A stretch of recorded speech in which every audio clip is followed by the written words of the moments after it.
I recently finished August 1914 by Alexander Solzhenitsyn, and which I'd already read before years ago, but which I enjoyed again immensely. And I immediately felt I had to start November 1916, which I've also read before, and is an extremely long book.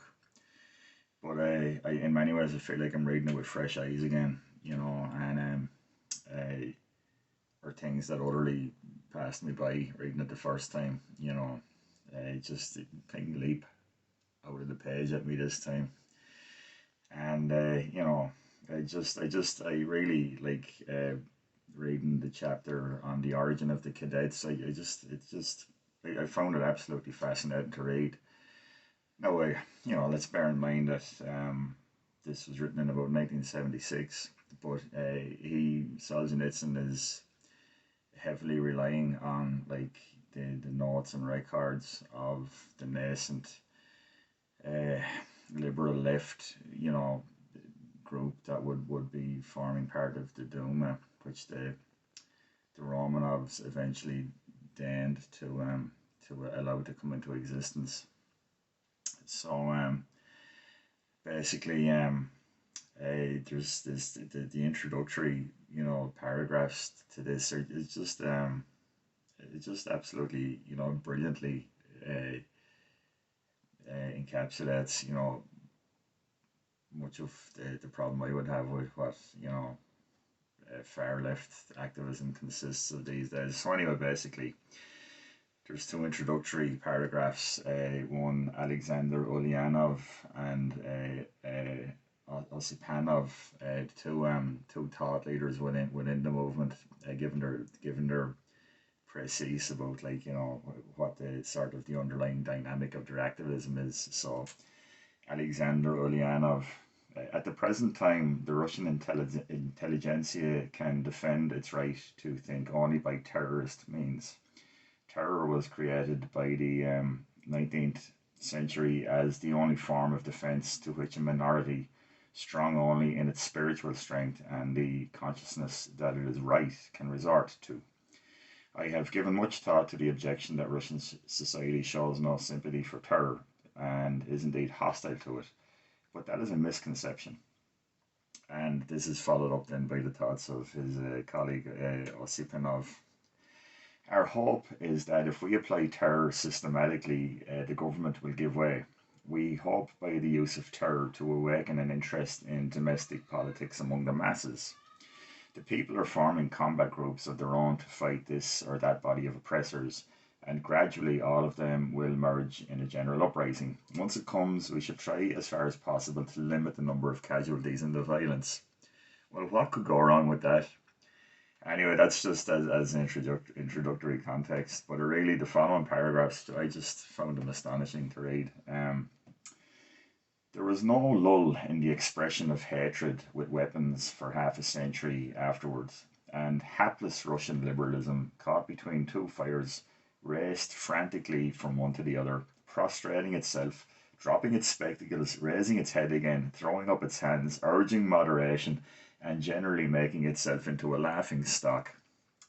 Let us note, however, that liberalism was not an honest broker. It was not impartial. It did not react in the same way to shots and menaces from each of the two sides. It was not, in fact, really liberal. Educated Russian society, which had long ago ceased to forgive the regime for anything, joyfully applauded left-wing terrorists and demanded an amnesty for all of them without exception. Through the 1890s and early decades of this century, the rhetoric directed at the government by liberals grew more and more wrathful, but it was thought impermissible to reason with the revolutionary young when they knocked their lecturers down and prohibited academic activity. Well, the only thing I would disagree with there is that the lecturers and academia are actually participating in it these days, but other than that, it's just absolutely on the point. Just as the Coriolis effect, inconstant over the world, or over the whole of this earth's surface, and the flow of rivers is deflected in such a way that it is always the right bank that is eroded and crumbles while the flood water goes leftward, so do all the forms of democratic liberalism on earth strike always to the right and caress the left. Mr. Solzhenitsyn, astonishingly clear-minded analysis of the thing. Absolutely astonishingly clear-minded.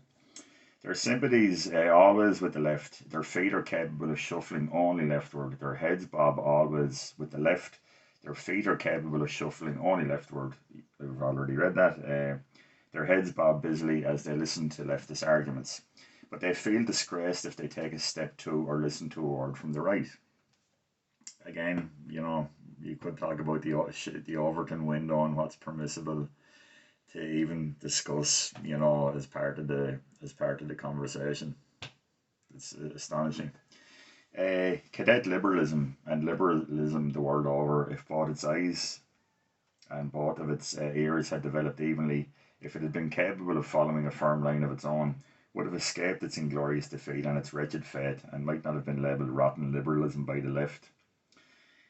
So that's basically the final line there is just an absolute condemnation of the cadet party who thought they were hitching their wagon to a leftist ideology that would support them, but it utterly turned on them once they were in power. Again, the left devouring itself, as we've seen over and over again.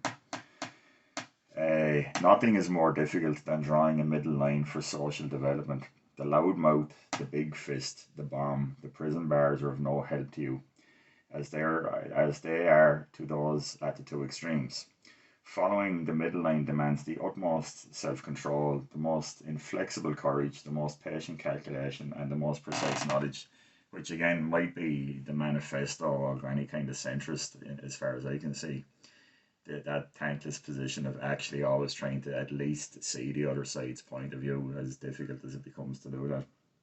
So anyway, just give my own view of things these days. I just find a really wonderful sort of encapsulation of an entirely very complicated dynamic. It just summarized so fantastically in Solzhenitsyn's description of the nascent left in Russia. You could argue legitimate wars against the monarchy, but their absolute and total willingness to resort to violence so quickly and unopposedly and and folding it into their ideology, absolutely astonishing. So anyway, far too long of a book to really do like a little review of, but very immersive, you know what I mean, and even whimsical in places. So it's very, very good. Also, in the previous chapter, there's a conversation between two artillery officers, Sasha Lashkinitsyn and Terenti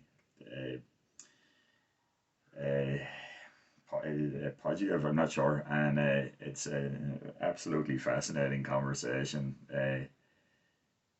But we're on YouTube here, you know what I mean, and that kind of thing just won't fly at all. But I am very, very, very densely layered, and Chernega is the name of the other artillery officer. And well worth reading, and densely layered and fascinating, and definitely very very applicable to our own times now. I would say. So yeah, I'll get cracking on trying to do another Smiths cover and trying to ease off on the polemic for a while. Thanks for listening.